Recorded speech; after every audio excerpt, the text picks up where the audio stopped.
Hi, it's Kamon Reynolds. We're here in Wisconsin and we just finished supering everything up as they needed it.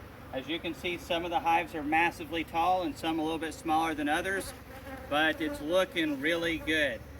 Except this one hive over here. Out of all the colonies, this one was hopelessly queenless and just looked abysmal, and so we just removed them the first day, and now we've gone through some of the colonies that we really felt needed pulled back.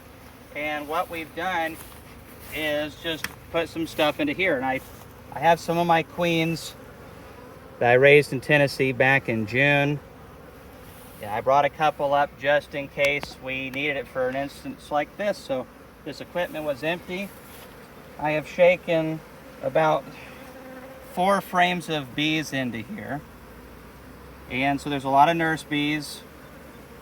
And we have given them quite a bit of resources. So it's critical, even though there's a honey flow going on right now.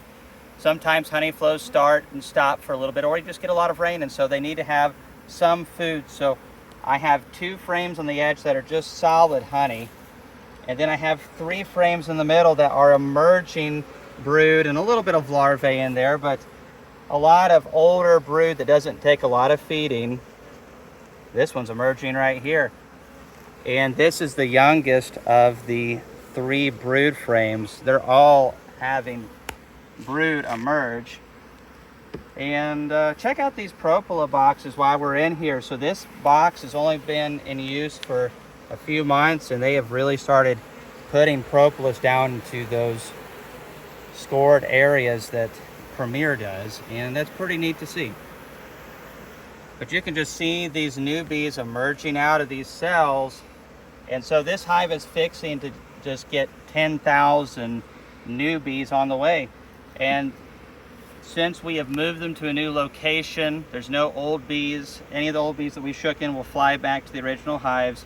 And all these young bees will just be able to feed the larvae. This queen is going into an ideal situation. There's a nectar and a pollen flow.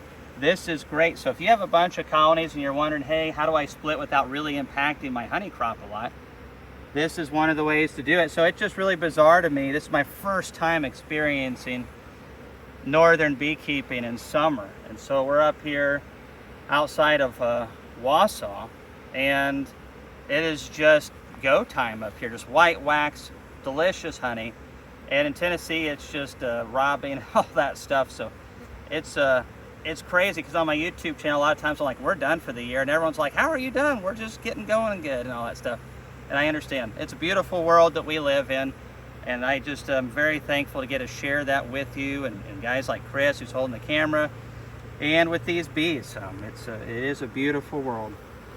And so we are just going to pop this JZBZ right in here. It has queen candy, and I'm going to let it sink down in there just below the frame, the top bar of the frame, and then I'm going to squeeze it into that wax, not real hard, but just enough to hold it into place.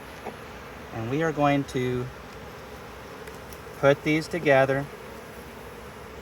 And now I have combs behind me, and you can see where they're robbing out a little bit.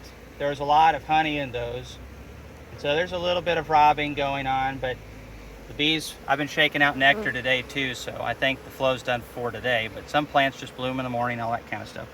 Lots of bees. So we'll just put a couple frames of drawn comb here, put that other box on top, leave the frame feeder in. This won't make any honey, but it'll be nice. So this is just kind of how we make a quick split and make sure that this comb doesn't get damaged by wax moths or small hive beetles while we're gone, and also how we get some new colonies going. So thanks for watching this video. We'll see you in the next video.